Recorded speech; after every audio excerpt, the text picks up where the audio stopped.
Hi students, good morning everybody. We are in 12th standard physics. We are discussing about electrostatics. I suppose you all know that what is an electric charge, and you know that there are two types of electric charges, positive and negative electric charges. You know that positive charges, like charges repel each other, and unlike charges attract each other. And in last class also we discussed, that is in your regular class you discussed about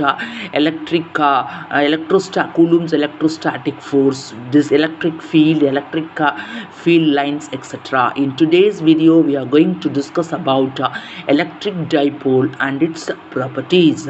What do you mean by an electric dipole? Two equal and opposite charges separated by a small distance forms an electric dipole. Okay, two equal and opposite charges separated by a very small distance of the order of millimeter will constitute an electric dipole. If you consider many molecules, that is molecules of carbon dioxide, water, ammonia, HCl, in all these molecules the center of the positive charges and the center of the negative charges do not coincide with each other. So these molecules will behave as permanent electric dipoles. If you see in this figure, there are two charges plus q and minus q. These two charges are separated by a small distance 2a, and the center of the this charges constitutes an electric dipole. The center of the dipole lies at the origin. So plus q charge is along positive x-axis and minus q is along negative x-axis. The distance between these two charges is considered to be 2a. So the distance between the origin and the positive charge is a, and the distance between the negative charge and the origin, see, this one is the origin. The distance between the negative charge and the origin is also a. So for this electric dipole, the electric dipole moment is defined as P vector is equal to Q into Ri cap plus minus Q into Ri cap, where Ri is the Ri vector is the position vector from plus Q from the origin, and R minus I or R minus cap is the position vector of minus Q from the origin. It is shown in this diagram, and this diagram also indicates the electric field lines for this electric dipole. Therefore, the dielectric dipole moment, you know that the distance from the origin to the positive charge is a, and the distance from the origin to the negative charge is also a. So instead of Ri vector and R plus vector and R minus vector, we can substitute a. After substituting, we will get P vector is equal to Q into A I cap minus Q into minus I cap.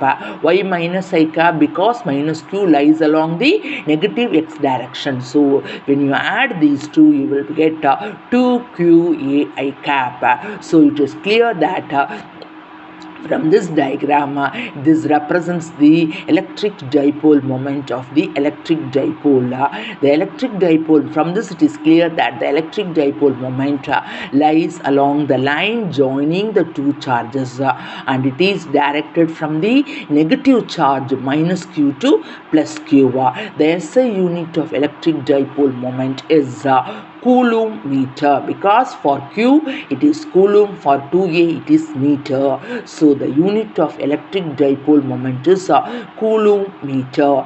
The electric field lines of this dipole is shown in the diagram. Instead of taking the electric dipole along the x-axis in this diagram, even if you take the two charges of the dipole are placed along y-axis or z-axis, the dipole moment will point always from minus q to plus q. The magnitude of the electric dipole moment is equal to the product of the magnitude of one of the charges and the distance between them. This is very important.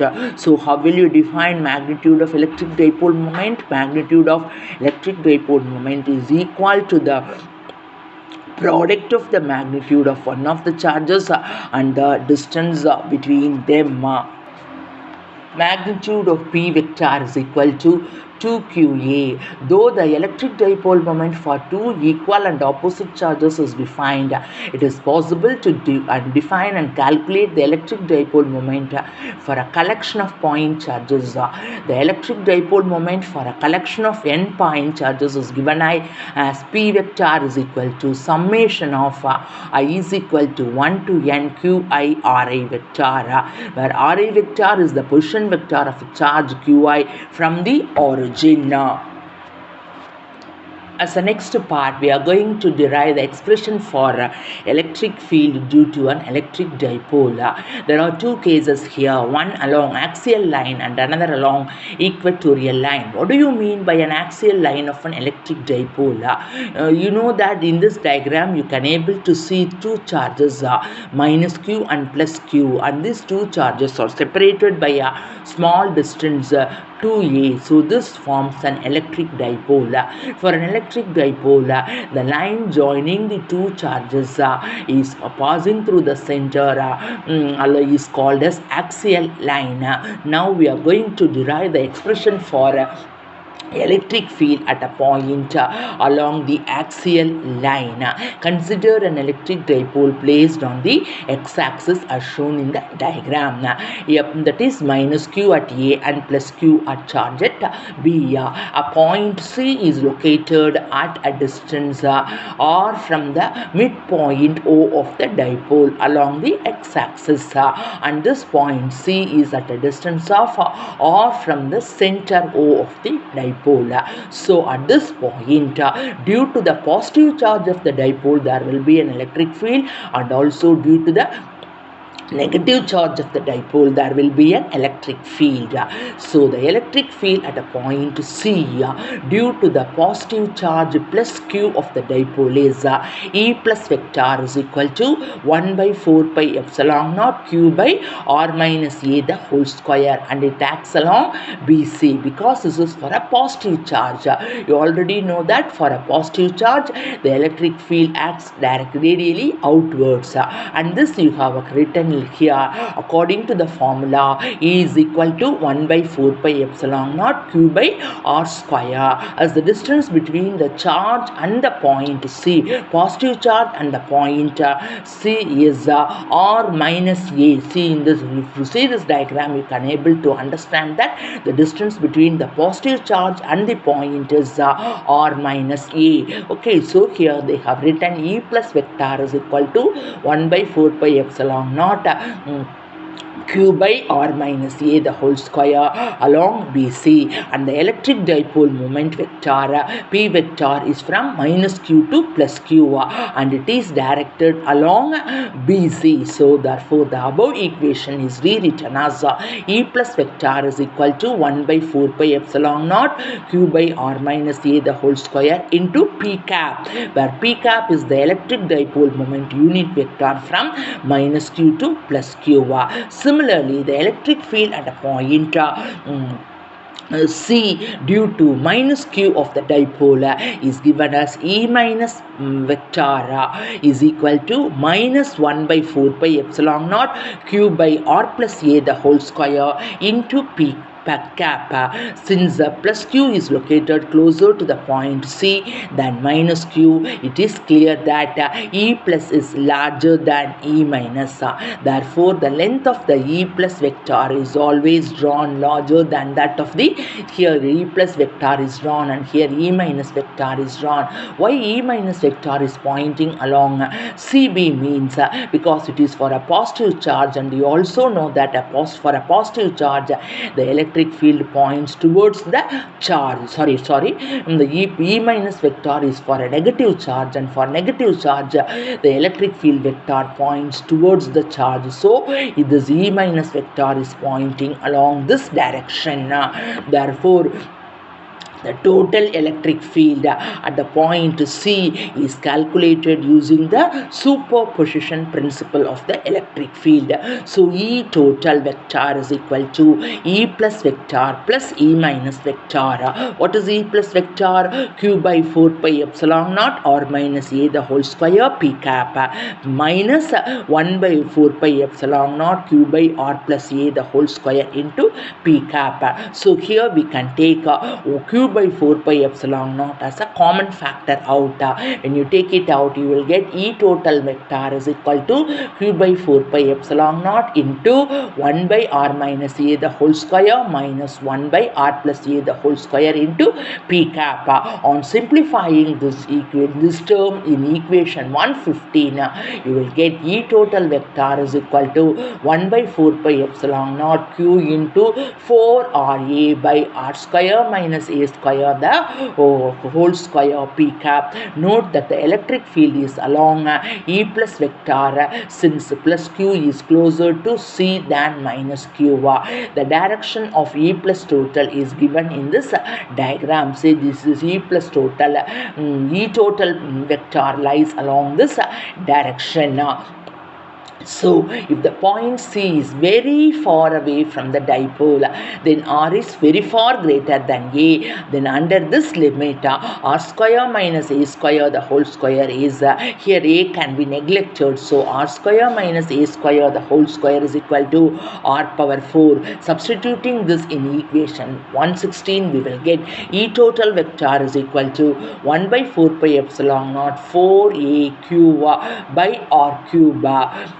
By R cube P vector, since R is very far away from A, since 2QA, 2AQ P vector, P cap is equal to P vector, I can write E total vector is equal to 1 by 4 pi epsilon naught 2P vector by R cube.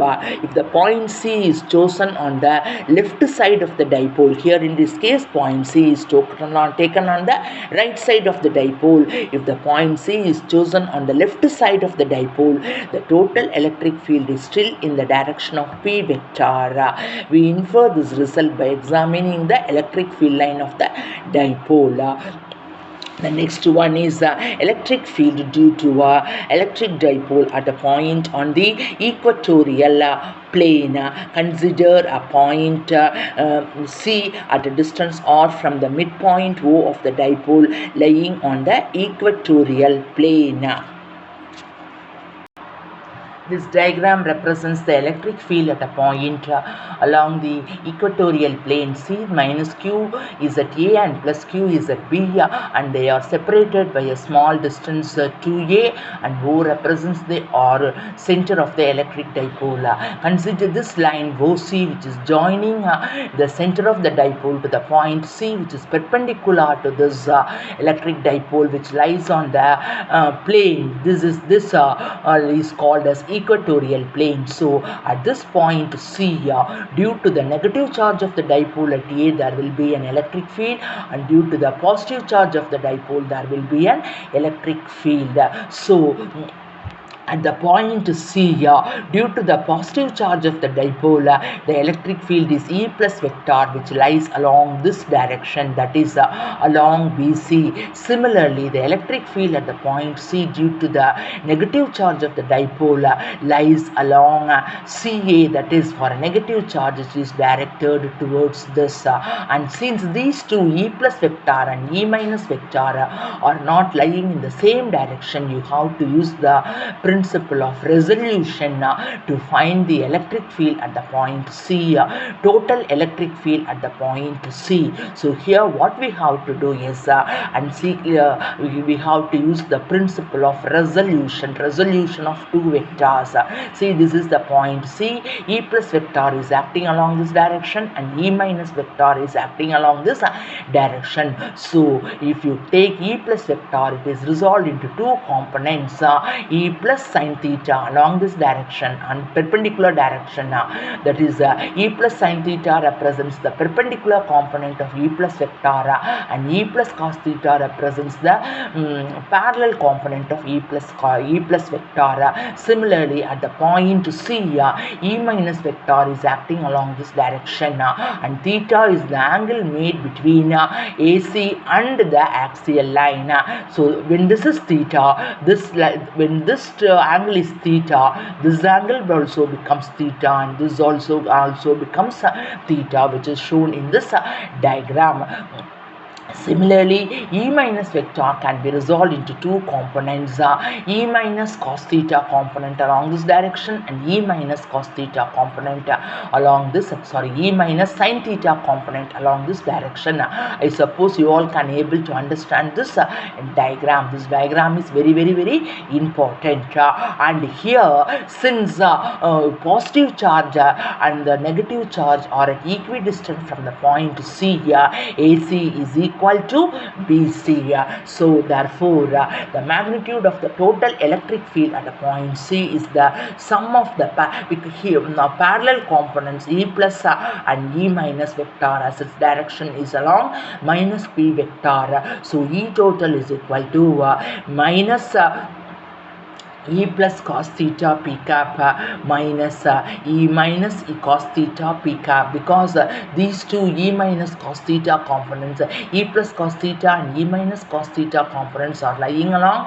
negative x direction. By substituting 119 in equation into equation 1, and here the magnitude of E plus vector and E minus vector are taken to be same, and it is given as magnitude of E plus vector is equal to magnitude of E minus vector is equal to 1 by 4 pi epsilon naught q by r square plus a square, because this is A and this is R. So this represents the hypotenuse of the triangle OAC, and also BC represents the hypotenuse of the triangle OBC. So R square, according to Pythagoras theorem, R square is equal, AC square is equal to A square plus R square.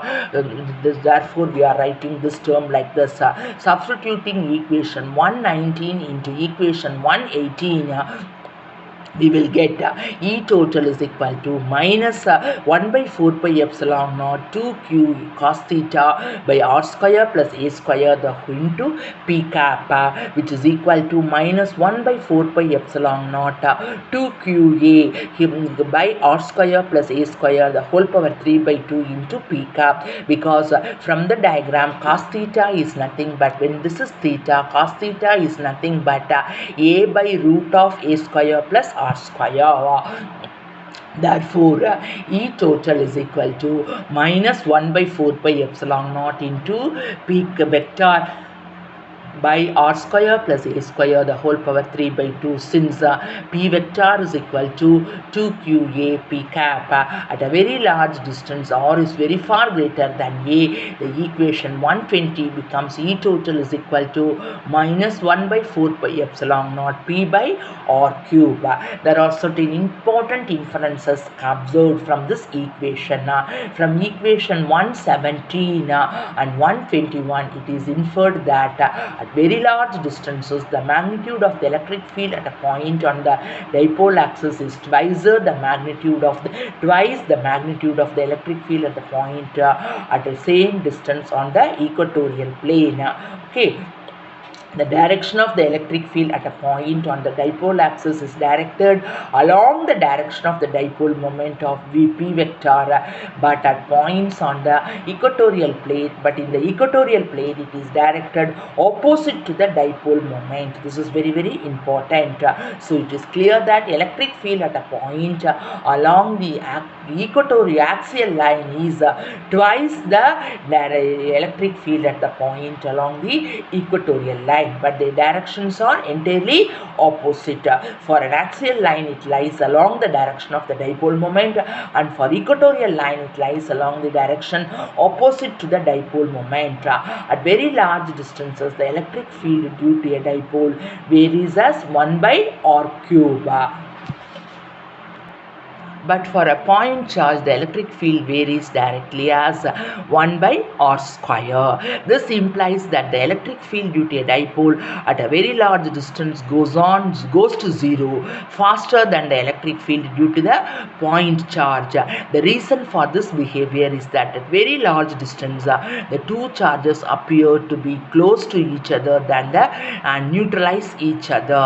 And from equation for electric dipole at a point along the axial line and equatorial line are valid only at very large distances, that is r is very far greater than a. Suppose the distance 2a approaches 0 and q approaches infinity such that the product of 2qa is equal to p is finite, then the dipole is called as a point dipole. For such a point dipoles, the equations are exact and hold true for any r. Now we are going to discuss about the torque experienced by a dipole in a uniform electric field. Let us see, there is a uniform electric field. These lines, the orange colored lines pointing along this direction represents the uniform electric field. In this uniform electric field, an electric dipole is placed. Here the electric dipole is represented as AB. The negative charge minus Q is at A and a positive charge plus Q is at B. When an electric dipole is placed in a uniform electric field, what happens means the electric dipole will experience a torque. Actually, initially the electric dipole AB is placed at an angle theta with the direction of the electric field. Here the field is a uniform electric field. So when such an electric dipole is placed in a uniform electric field, the charge plus q of the dipole experiences a force QE vector along the direction of the electric field. At the same time, the charge minus q of the dipole will exert a force minus QE along the direction opposite to the direction of the electric field. So the magnitude of these two forces are equal, but the direction is opposite. So in this case, the electric dipole will experience a net zero force. But these two forces, which are equal in magnitude but opposite in direction, is not acting at a point. So what these two forces will do? It will constitute what is called as a couple, because according to the definition, two forces acting at different points will constitute a couple, and the dipole experiences a torque as shown in this diagram. So this torque, what will this torque do? This torque tends to rotate the dipole. Note here that the electric field line is a uniform line and they are equally spaced and point in the same direction. So because of this torque, the dipole will try to rotate. You know that the torque will always produce a rotating effect on any body. The total torque on the dipole about the point O, torque tau vector is equal to OA vector cross minus QE, because minus QE is the force acting on the negative charge. And you know that torque is equal to, in 11th standard you have come across torque is equal torque tau vector is equal to R vector cross F vector. We are using only this formula here. Okay, so torque tau vector is equal to OA vector. Why OA vector? Because OA is the distance between the center of the dipole and the negative charge, into OA vector into cross minus QE vector plus OB vector into QE vector, QE cap. And this torque always acts perpendicular to the plane of the paper and it is directed into the paper. The magnitude of the total torque tau is equal to magnitude of OA vector into QE sin theta, because you know that the cross product comes in cross product, you will get sin theta plus magnitude of OB vector QE vector, magnitude of QE vector sin theta. And here, so the above equation tau is equal to QE into 2A sin theta, where theta is the angle made by the electric dipole moment with the E, since P is equal to 2QE, 2QA, the torque is written in terms of vector product as torque tau is vector is equal to P vector cross E vector, because in this formula 2QA is nothing but P, is it not? We have already seen it. So we torque tau vector is equal to P vector cross E vector. The magnitude of the torque is tau is equal to PE sin theta. So it is clear that what is the point that is clear from this equation? When an electric dipole of dipole moment P is placed in a uniform electric field E, making an angle theta with the direction of the electric field, the magnitude of the torque is given as tau is equal to PE sin theta, and when P and E are perpendicular to each other, theta becomes 90, so the torque is maximum. This torque tends to rotate. What does this torque do? This torque always tends to rotate the dipole and align it with the electric field.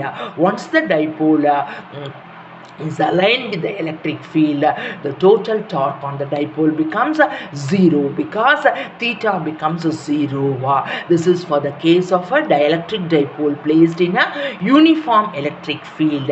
If instead of that, if the electric dipole is placed in a non-uniform electric field, what will happen means the force experienced by plus Q is different from the force experienced by the minus Q charge of the dipole.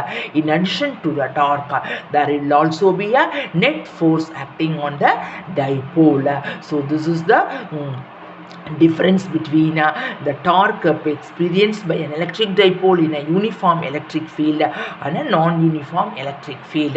So you should always remember that when an electric dipole is placed in a uniform electric field, it will experience only a torque and it does not experience any net force. But if you place a electric dipole in a non-uniform electric field, it will experience both torque and net force, and it is shown in this diagram. See, this is a non-uniform electric field.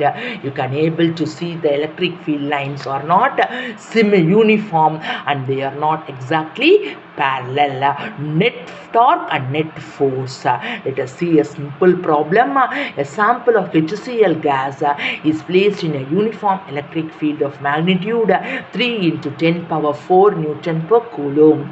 The dipole moment of each HCl molecule is 3.4 into 10 power minus 30 coulomb meter. You should not take it as centimeter. It is coulomb meter, which is the unit of electric dipole moment. Calculate the maximum torque experienced by the HCl molecule. So in this problem, the value of capital E is 3 into 10 power 4 Newton per coulomb, and the value of the dipole moment P is given as 3.4 into 10 power minus 30 coulomb meter. They are perpendicular. They are asked to calculate the maximum torque. You know, for a maximum torque, theta is 90 degree. So let us see the solution.